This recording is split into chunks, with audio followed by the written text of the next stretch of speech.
Hello there, my name is Teleola and this is Career Talks with me. So, the purpose of this is to showcase Nigerian trained lawyers who are now in the diaspora doing amazing things. So, they'll be sharing their personal experiences, and this would help those who are looking to tow a similar path as them. This promises to be value packed. Make sure you stay tuned. Hello, everyone. So today I have a special guest on my channel. We were in law school together, right? Yes, we're in law school together, and she worked in one of the top tier law firms. So let me not say too much. Tomayo, please could you please could you introduce yourself briefly? Thank you, Taylor, for having me here. My name is Motunrai. I'm a lawyer and a privacy professional. I worked in a law firm in Nigeria before relocating to Dubai, and I currently work as a privacy professional in a company in Dubai. That's pretty much me. Okay, okay. So that's about her in a nutshell. So that takes me right to my first question. So can I understand the motivations behind your career transition? So from law to privacy and from Nigeria to Dubai. Yes, thank you for that question.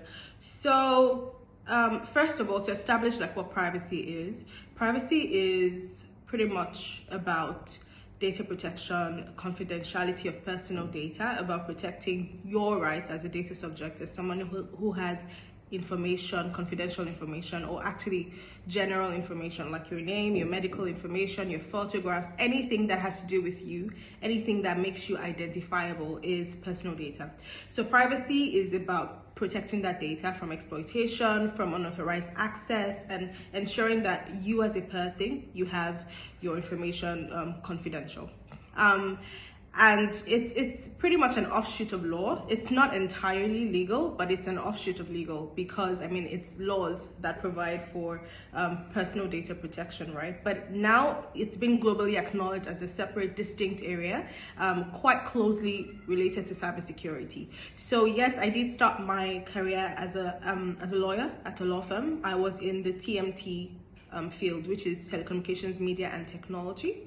And one of the areas that we often advised on was data protection and privacy. At that time in 2018, the way I'm saying 2018 like it was years ago, but it was years ago. Right, it was. At that time in 2018, privacy was not really globally like it wasn't really a globally acclaimed field, but it was just starting out then. But I was really interested in it. I saw it as interesting because I didn't want to just do the typical legal, advisory that will bore me out. I like thinking, I like creativity, I like live issues. So that area piqued my interest. And I just pursued it, despite the fact that it was unpopular. There weren't a lot of, traction in the area, but I picked it up and I became, the go-to person for privacy issues in the law firm, even among my colleagues outside the law firm. And I think for me, it was basically following where I got got some interest. Law can generally be very boring, for some people. I wanted an area of law that in the long run would retain my interest. I didn't just want to go to work every day and be bored or just do it for doing sake or for the payday. I wanted something that made me happy, that made me interested, that I could learn from. So that is how I got into privacy, and thankfully I had a very supportive boss who noticed my interest and allowed me be the privacy guru. I also had a very supportive team as well, and I even had a lot of initiatives even in the law firm that I did in relation to privacy. And after that I got a job in Dubai. So I got a privacy and legal role in Dubai. So initially it was privacy and legal. So I moved to a privacy and legal role. I was in Nigeria for a bit, then I relocated to Dubai. And after that, I desired a core privacy role because I wanted to branch out of like legal to core privacy and cybersecurity and that. And that is what I eventually did. So that is just a summary of how I transitioned from law to privacy and legal, and then to core privacy. So sometimes it's actually not just like a quick transition like A to B. It can be like A, B, and then B. Yes. Yeah, like someone said, your career journey is not linear. So it was good that you were able to be flexible and you saw what you liked and you pursued it. So, so can I ask what advice you have for someone who is considering a similar career move as you? So, someone who's considering moving from law to data protection. Yes, thank you for the question. Actually, a lot of people are now considering that privacy has now become very popular. A lot of companies are looking for privacy specialists. A lot of companies are looking for DPOs. So privacy is now that field, and I'm so happy because it was like I caught onto it like early in my career. So a lot of people, of course, reach out for advice, and what I can say is there are two sides. So there is one side of you going for a career in privacy because you're passionate about it.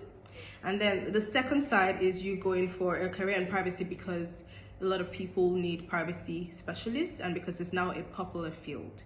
Of course, everyone will always advise you to go for the first, be passionate about it, right? Do this because you're passionate, because it's sustainable. I get it. So if that is how I got into privacy, and if that is how you're here, I guess you're in great hands, like you're in a great place, because eventually you would find yourself basically doing excellently well as long as you learn all you need to learn and you give yourself to constant reading and thought leadership as well and all that. You would find yourself doing excellently well. People would know you get a great job, and you would soar in the field. But if you're in privacy because it's also an attractive way, an attractive career path right now, it's also okay. I mean, not everybody is going to be passionate about something job related anyway. Just make sure that you know this is what you want to do, because that's the thing about not following your passion. That's the thing about following what is popular. There will always be more popular things, right? So in the next 5 6 years, privacy may not be the popular thing. It may be something else, right? It may be AI, artificial intelligence, which is actually becoming very popular now. If you get easily distracted, you would find that you're now thinking of, oh my god, privacy is no longer being so popular. I want to go to AI. I want to, and then you wouldn't even finish one before you go to the next one. There's nothing wrong in going to AI if it becomes popular in the next couple of years. I may go to AI if it becomes popular. But the point is, whatever you're starting, make sure you're not starting it because it looks interesting, but because you're ready to go through with it. So if you build a beautiful career in privacy, you can go to cybersecurity, you can go to other things, but just don't be someone who starts, abandons.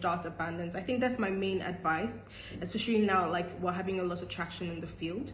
And then in terms of like advice for how to develop yourself in privacy, I would say on LinkedIn. I would say LinkedIn is very useful tool.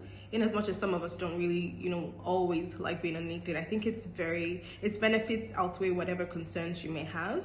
So basically, you want to have a presence on LinkedIn. You want to follow industry experts. You want to be subscribed to whatever pages talk about privacy and data protection, and you want to lend a voice. Let people see that you are resourceful, that you are, you have interesting questions, and that you know what you're talking about. So follow those pages on privacy, learn, because you don't want to be someone who actually is all about the talk, and when it comes to the crux of the matter, you don't really know much. So make sure that you take your time to learn and understand what the field is about, the issues that are currently being spoken about. Also relate with industry experts, and then let them know that you're open to opportunities, right? Always let them know you're open to opportunities. Don't be scared to make people know that you're looking out for something different. And I think eventually, if you stay long enough, if you're patient with yourself, you will get a great role, and then you get to do the work.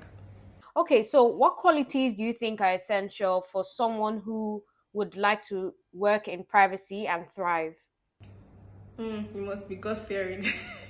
I mean, of course, that's number one. I'm joking. Qualities. Um, Yeah.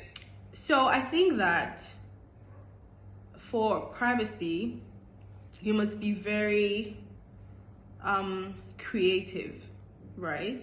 You must think outside the box.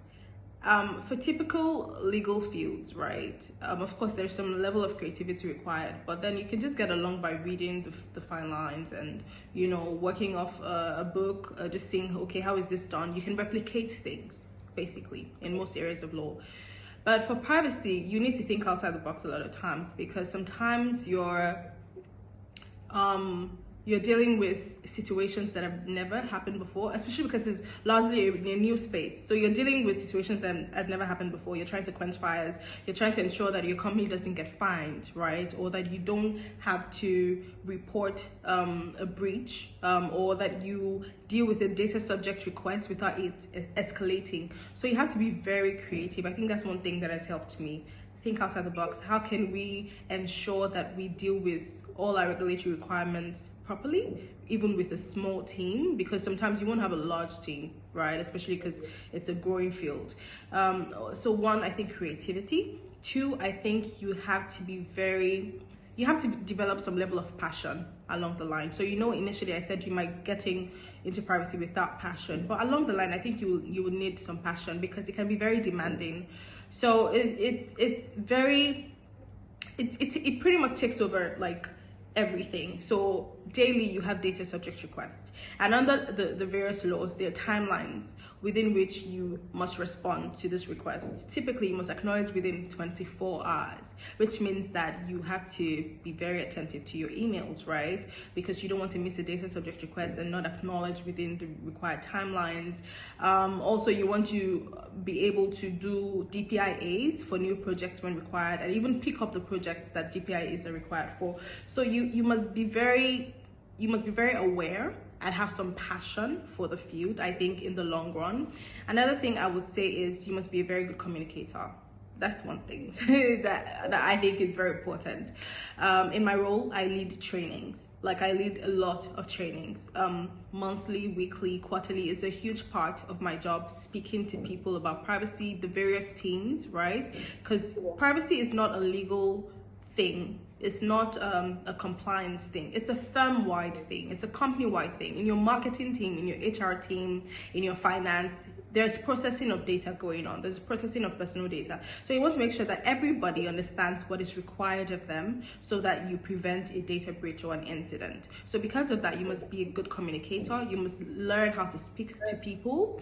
And I think the last thing I want to say is you must know how to, still part of being a good communicator, you must know how to work with different types of people, different levels of people, to get your management buy-in, to get even the front desk to do what they're supposed to do. You must be able to work with the entire company because you're one role that interfaces with marketing, with HR, with front desk, with management, with everybody basically. So you must learn how to work with people and get what you need to get done. Yes, you have to be able to convey your points in an assertive way and in a polite way as well. Okay, so reflecting on your journey, are there things that you feel you would have done differently during your career transition? Interesting question. Um, I don't think I probably would have asked for more money for all my roles. I guess we all would have, but done differently. I don't think so, actually. Of course, there's always something to learn. There's always something that I could have done better, but maybe differently, maybe not differently. Because I think I've been blessed to have a very good career, that doing something that I love, because I feel we spend a chunk of our lives working, too much time working, that you have to find some love, some joy in what you're doing.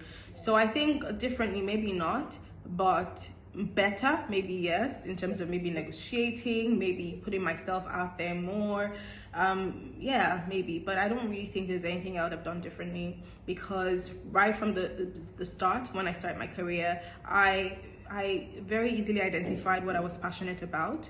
I also followed that up. I got a lot of like great like advice from people that were working with me that, oh, you're very good with privacy, you should do this certification, you should do this, you should do that. And I picked up on that. I also came up with a lot of initiatives in privacy. So I think I was very resourceful at a young age. Weird that I would say young age now, but yeah, I think I was very resourceful early in my career, and that opened up opportunities for me. I think one other thing is just speaking to people, you know, telling people that I'm looking for a role. You know, sometimes people are shy to tell people that I'm tired of my job, I'm looking for a role, because they're like, oh, I'm just here, I've been here for 2 years, I don't want to seem like I'm running up about. They might not remember you for a role in 1 year, but along the line they would always remember that, oh, Teller said she was passionate about this area. Maybe she's still looking for opportunities. Maybe, you know, but speak to people. A closed mouth is actually a closed destiny.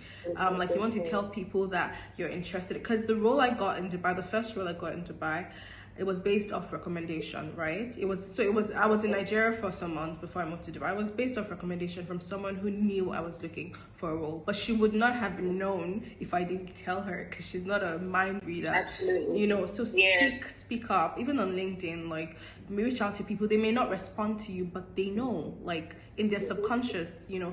There are also times that I've recommended people for roles, and they had reached out to me and said, I'm looking for them. Like, oh, okay. And then along the line, someone is like, oh, do you know someone that does this? I'm like, I do. Someone asked me this. And then I remember them. It might even be a year after, and they may even need the role more then. So just, I think you can never speak up for what you want enough. So maybe that's something I would have done better.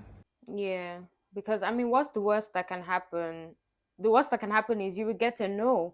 Yeah, or no But people, response. I think people always shy away from sliding into people's DMs and just putting themselves out there generally. Like, oh, what would people say? They'll say, oh, I'm too this or I'm too that, but nobody cares. Go for what you want. Yeah, nobody's there keeping tabs on your life. Like, oh, she did this, she said that, she shared this on LinkedIn. No, just go for what you want. Okay, so if you could go back and advise your 21-year-old self, regarding your career now, what would you say? Kelly, you have some very lovely, deep questions. I love it. My 21-year-old self. I think when I was 21, I was in a law firm. Um, I think I would. I think I would say not to worry.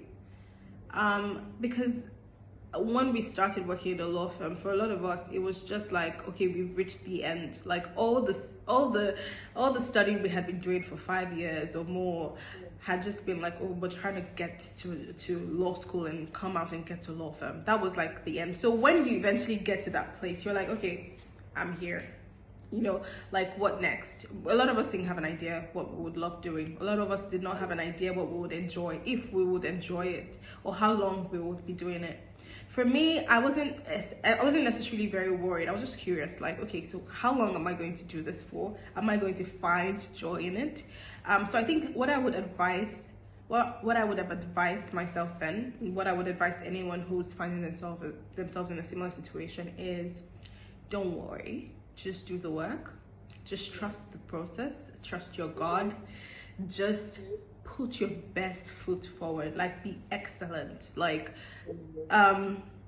just whatever it is you're doing now, even if you're still doing comfort letters. I remember we used to do comfort letters then, or you're doing letters of engagement, or you're doing fee statements, whatever basic thing you think is so basic for you, just do it well. Do it excellently. He that is faithful in little will be faithful in great. So just do it very well. And I know there is also a part of very smart people that typically feels like, I can be doing so much more. Like, what am I doing here? I'm doing fee statements. I'm not really being used as much as I know I'm capable of so much more. You know, like, you know your potential, and then you can be carried away by your potential, and you're like, these people are not putting me to good use.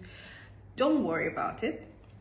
You will be put to good use in the near future. You will even be tired of being put to good use. Just be patient. Like, be patient. A baby may be born with potential, but a baby would not, demonstrate potential till the baby grows up. So just be patient. Enjoy the days of little beginnings. Enjoy whatever it is you're doing now. Let your work be as as unto God, not unto man, because I always believe that your work should be service to God. Your work should be thanksgiving to God, because you know how you prayed for a job, right? You know how you're like, God, please just give me this job. Like, God, if you give me this job, my life is good. My life is better. I'm happy forever. So you know how you prayed to God for this job, even when you're going through discomfort and you're sad and you feel like mistreated, just do it as service unto the God that put you there, because if he can trust you with what you're doing now, he will trust you with greater things. So ultimately, don't worry, enjoy the process, trust the process, be excellent at whatever it is you're doing, because it can even be your present boss that will recommend you for your next role. It can be your next boss, like it can be your current boss that will refer you for your next role. I remember my boss in law firm, we have such a great relationship even till now, that when I had some offers here in Dubai, I remember I asked her about them, like which of them should I go with. She had even recommended me also to some, some companies here as well. So don't just see your current work relationship as, oh yeah, when I'm done with them. You may never know. Just do your absolute best and put your best foot forward. That's what I would say to my 21-year-old. Thank you so much for that, because I feel like sometimes people burn bridges. So like, oh, I'm done. Why are they giving me this, like all these mundane tasks? I'm done. I'm leaving your company. Bye. But you just never know. Like this world is so interesting. Your previous boss, as you said, might recommend you for your next role, or maybe your next three roles. Like who knows? So it's just always important to leave on a good note and build relationships. That's what.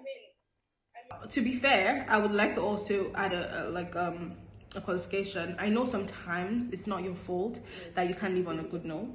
I know sometimes it's not within your control. Like some people are bad bosses, some people have toxic behaviors and patterns, and there's nothing you can do about it. So don't beat yourself up for that. But I'm saying that as far as you're concerned, basically as much as you can control, be at peace with them, do your work excellently well. And one thing I've realized is this: if you do your job well, this is not like a generic statement, like always, but largely, if you do your job very well, even people that don't like you will know that you do your job well. So for example, you can have someone at work that is very weird and people don't really like the person, but they'd say, oh yeah, don't talk about her work, Sha, because she does her job well. There are people like that. They're like, oh yeah, you can say she's a snob, you can say she's this, she's that, but she will do her job well. So be that person that people may not necessarily take to, but they respect you and they know that your work is untouchable. So be that person. Yeah.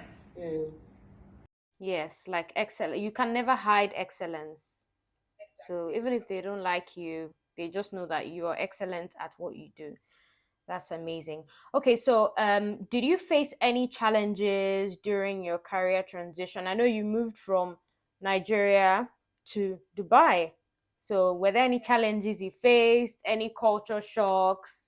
Please just give us the tea, because I know some people are looking like Dubai is tax free. You're just going to be living your best life. Please, oh, they just want to move.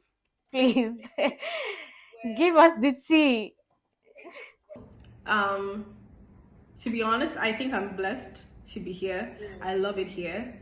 Um, of course, there are always challenges. Of course, there are always challenges. The challenges that I've gone through, the challenges that I may be going through, the challenges that I may go through. As with anywhere, I'm sure even in the United Kingdom, it's the same thing, right? Some challenges I've gone through. I think I'm also a very adaptable person, right? Like I know how to adapt to people or situations. So I think that kind of made it easy for me. For example, when I got here, it's not like I was crying like, oh my God, I miss my mommy, I miss my daddy. I grew up quite like independent. So I knew like, okay, I know I'm not with family, but like we're going to make it happen. Like we're going to do what we have to do. So I think that kind of helped me allay some of my concerns. But in terms of challenges, for sure. So after my first role, after the job that moved me here, and I was looking for a new role because I wanted like a core privacy role, and I did all the certifications I needed to do and all that.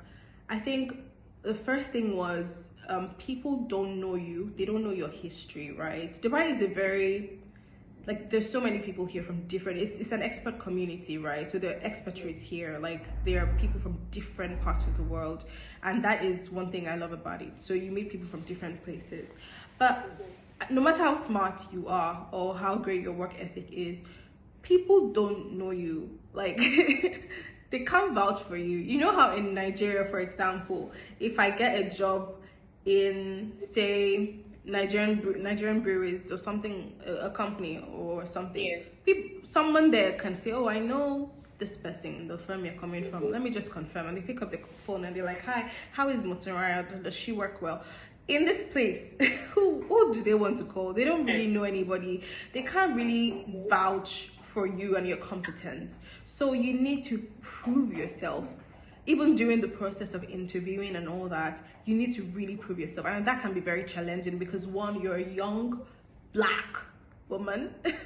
Two, you're a black woman. Three, you're a black woman. So you know what I'm saying? So like people typically might undermine you or undermine your competence and are like, are you sure you can lead this team? Like, how old are you? Like, they might not necessarily ask your age, but for sure you'd see them and they're like, yeah, you sound smart, but so Yeah, they make they're trying to size you up, exactly. like, They're just like, are you sure you can lead these people? Are you sure you can speak to these people? Are you sure you are assertive? You know, things like that. I once had an interview. I've done quite a number. So I once had an interview and she really loved me. Like we had such a great rapport and everything. And I was like, oh yeah, I'm going to get this role, you know. Yeah. And she basically said, you know, my concern with you is you just seem so sweet. And this place is a jungle. I'm like, me, sweet. She was like, you seem so Can you sweet. imagine? She was like, I'm sure you'd have been thinking, I thought we're having a conversation. I thought we're having, you know, she was like, you just seem so sweet. Yeah.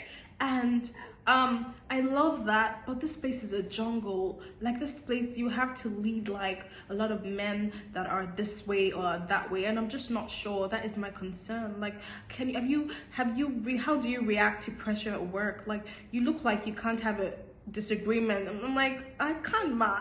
Let me show you. I'm like, let's do like I didn't know how to. Because how am I supposed to prove to you that I'm a no-nonsense person? Because that's what she wanted. Like, how am I supposed to prove to you over an interview that I'm a no-nonsense person? That if you give me, I'll give it back. I was so confused. And you were like, oh, you know, you were frowning, or you were you know, what am I, like, how, oh, hi. you know, because she was asking me. Oh, we don't like her. Exactly. You know, she was saying things like, you know, if someone comes to you and they're saying we need this done like tomorrow, you seem like the type of person that will make it work. I'm like, isn't that good? She said, no, because in my team, I want us to make sure like we can. So basically, she was looking for a fighter, a woman of war, and she felt I was not. To be honest, I'm not necessarily a fighter, but I can manage people, I can manage expectations. But she wanted much more than that. So there's so much to prove, and you never really know what the person who is interviewing you wants from you, right? I've also had someone headhunt me. This was a very big company here in Dubai. They headhunted me and I'm like, yeah, this is my next role for sure. And I went through all the processes and they loved me clearly. But then at the end of the day, I didn't get the job. And the reason was they preferred someone who was older. Basically, they preferred someone who was older. So I guess the role went to someone who was a bit older. I guess he had to do with managing teams, and it just felt, oh, like this guy would be able to be more commanding. You know, so there's just a lot of those. Imagine doing a lot of rounds of interviews and being happy and knowing they're happy with you and getting such remarkable comments, only to realize that other things that don't really matter have played a part of it. So I think because you're a woman or because you're black or you're young. Exactly. So for sure, these could be very challenging, but especially in a different space where nobody really knows you, they can't really vouch for you that much. But I think you just have what has helped me on the other hand is just being persistent and being patient and knowing that like I'm not alone in this. Whatever is meant for me would eventually come to me. And at the end of the day, just always remembering that I only need a yes. Like I only need one yes. Like I can't work in all these companies, right? I just want one yes, and that one yes is going to come to me. It can be very tough job hunting in a strange land. It can be very tough. It will test you. Like I have friends that currently, and if you're watching this and you're currently job hunting in like a strange land, I know it's very hard. There's nobody to just randomly refer you and say, oh, I know this person, go and work with this person, and then you prove yourself. No, it can test you, but just be patient. Grow patience in that process, grow resilience. Sometimes you will do so much interviews that you even be tired. You'll be like, I don't even have faith in myself because I've talked, nothing has come out of it. But just trust yourself, trust the process, and be resilient. That's one thing. At the end of every phase like that, you grow stronger, you grow wiser, right? And you grow more confident in yourself. So yes. Okay, so did you experience any culture shocks? So, in relation to the working environment over there, compared with that's in Nigeria. Excuse me. Yes, for sure. Some of them are very integral, like very serious. Others are just, I think, firstly, everybody that I've gotten to work with in Dubai definitely seems very like sweet and friendly, and like for example, like they want to do lunch with you all the time, and I'm like, no, I just wanna watch a movie while I'm doing Have lunch, lunch or on my I just own. want to have lunch on my own. Like everybody's so in your space, like, oh, I love your hair. I'm like, okay, like shit, move back. So everybody is so sweet. Meanwhile, in Nigeria, like everybody just does their thing. If you have friends in the office, fine, you have lunch, but everybody is pretty much their own person. But here, everybody reaches out to you, and you have to be basically a very warm person and reach back out to them. That's one thing. I think also one thing I've really noticed is if you worked in Nigeria and you were an excellent person in Nigeria, you wouldn't really struggle outside Nigeria with work. And this is what I mean. Of course, I know every jurisdiction has its own peculiar challenges. You have to learn a lot of things and all that. But if you have great work ethic, and I think that's one thing Black people are known for, especially Nigerians, we have great work ethic. I think that's one thing we're known for.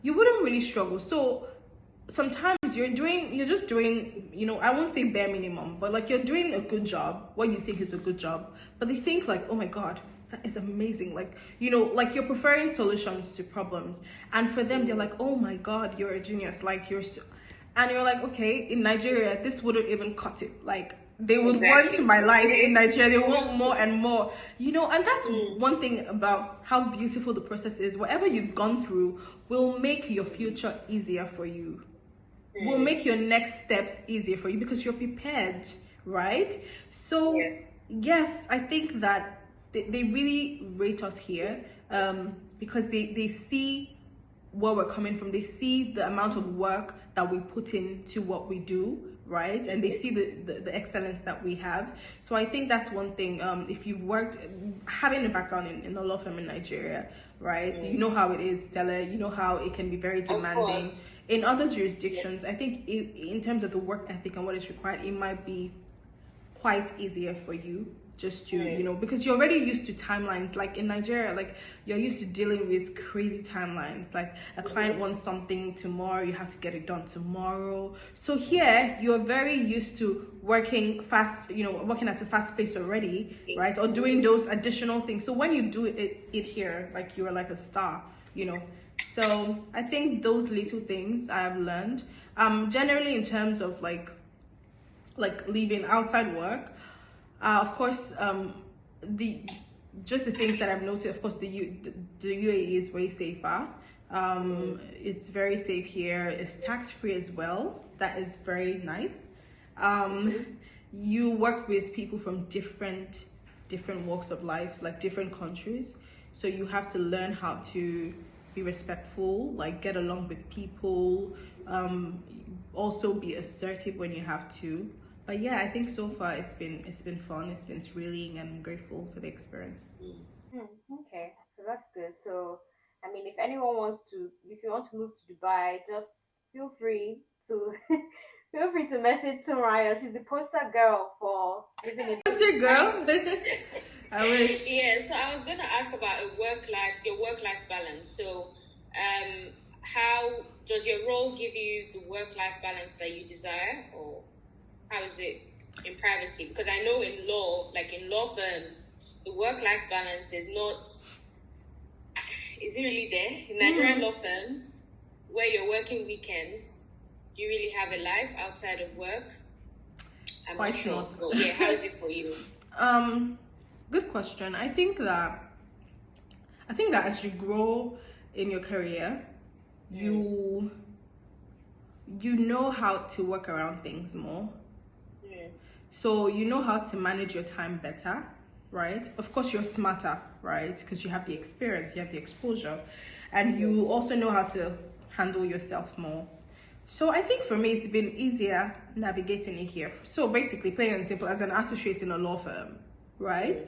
Like you have your partner, you have your senior associate, basically like telling you, I need this now, I need this now, I need this now, right? It's more difficult to hold your own, right? As opposed to being a specialist or a manager in another job, right, where you can control your time, where you can say, oh, this is when I would be able to provide this, right? Of course, sometimes you still have to make sacrifices. That never changes.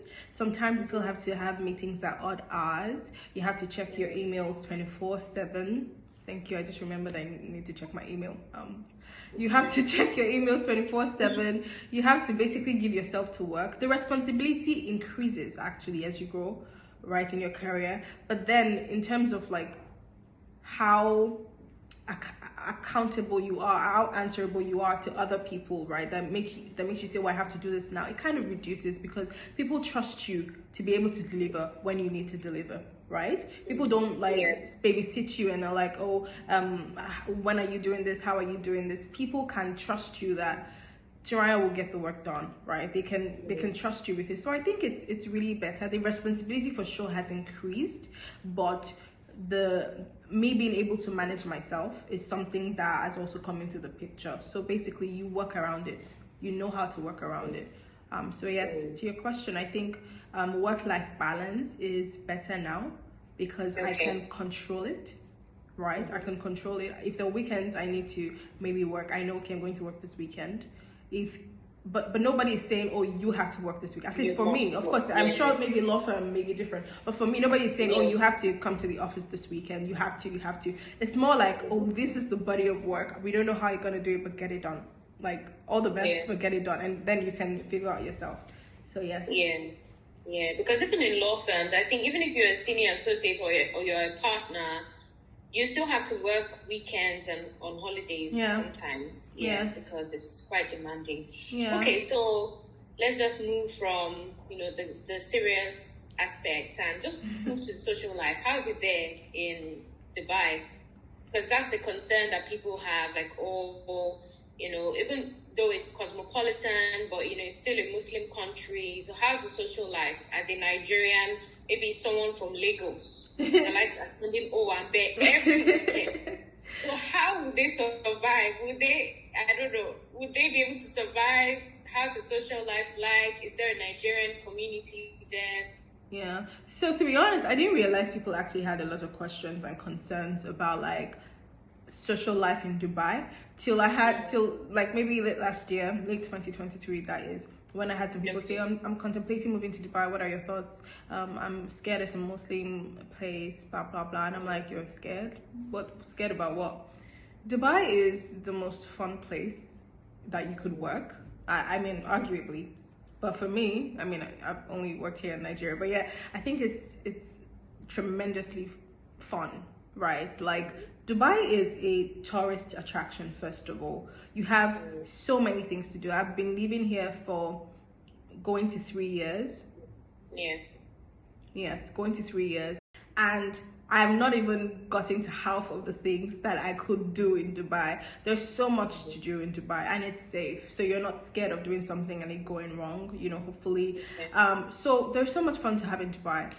I know the UAE is a Muslim country, but for Dubai, it doesn't really tell in the way that, you know, makes you turned off. It doesn't. Everyone here is friendly. It's an expat city, Dubai, that is. So everybody here is an expat. People from the US, the UK, like different people. So everybody just respect themselves or comply with the laws and have a good time, right? There is no one saying, oh, you can't dress like this, you can't do this, you can't go out this late. You can be, sometimes you can wake up by 3 a.m. to take a walk and you're safe. There are no weird people around. You just respect, you know, the laws, and that's it. I don't really see it as, I don't ever feel like I'm in this type of overly principled place at all. And it's fun. So if you've heard that and you're like, I'm not sure about moving to the UAE because of this, I would say that's a big lie. I have friends here as well. Yes, there is a Nigerian community. In fact, there are Nigerian communities. Oh wow! They're Nigerian communities. Okay. Like if you're a party person, you find a party community. If you're a home person, games that you will find it. Now I think it's something I'm so grateful to God for. Because I wasn't looking to have as many friends as I have now, right? Like there are always events. Sometimes I plan things, you know, fun stuff, like going to the shooting club or going scuba diving or stuff like that. Like there's always a lot to do on weekends. During the week, like a lot of people are working. Like I work from the office, people work from home, different, you know. So during the week, maybe you might, depending on your engagement, you might not be able to really have so much fun. But the weekends, like the world is yours. Like do whatever you want. Okay, thanks for letting us know, because I know some people have that concern that would I just be working. No. And then again, if you're a Christian, are there churches there? Yes, there are churches. I'm a member of an amazing church. Nice. There are a lot of churches. There are also Nigerian churches here. I know there is Redeem. I'm not sure of the others, but I mean, it's not like you're in Nigeria where you have churches every 5 minutes or every 2 minutes. Like, of course not. But you have amazing churches here. You hear the word, and you're fine. So I don't really think, honestly, I've been staying here for almost 3 years, so I can confidently say that I feel like in the next couple of years, we're going to have a lot of people coming to live and work here because it's safe. It still has a lot of values that a lot of countries are beginning to, you know, lack. It's good for the children as well. I mean, I don't have children yet, but I have friends who have some children, and everything is fine. Everything is orderly, right? So I think it's a great place. Really, the only thing, and also it's close to Nigeria, like it's central, right? So it's not like Canada that is like several hours away, right? Of course, you know how being a Nigerian kind of impacts everything you do, right? So of course, I know there's currently a ban on Nigerians traveling here for holidays and all that. So the Nigerian factor may impact certain things, certain aspects, not generally, not like everywhere you go you're a Nigerian, no. But certain things, right? It might impact certain things, like I'm sure we all go through. Otherwise, I think it's fine. Yeah, I think it's a good place to live and work. Thank you so much, Jack. This has been very interesting and insightful. So maybe in like 1 minute or 2 minutes, can you just give us closing remarks? Yes, happy to. So I think the most important thing is to get rid of destination happiness, because the truth is that you would always want more. So just be happy about what you have now, but happy about what you have going. Be confident that whatever it is that's brought you so far will continue to see you through, and just trust yourself. I think that's it. Of course, do the hard work, learn, right? Meet people, speak, be open, make sure that you are not like all about the talk and not doing the actual work, you know. But otherwise, I think that happiness is right here. Like, so just be happy, and and watch videos like this. Subscribe to this channel if you're watching on YouTube, and just fill yourself with so much knowledge that you would need.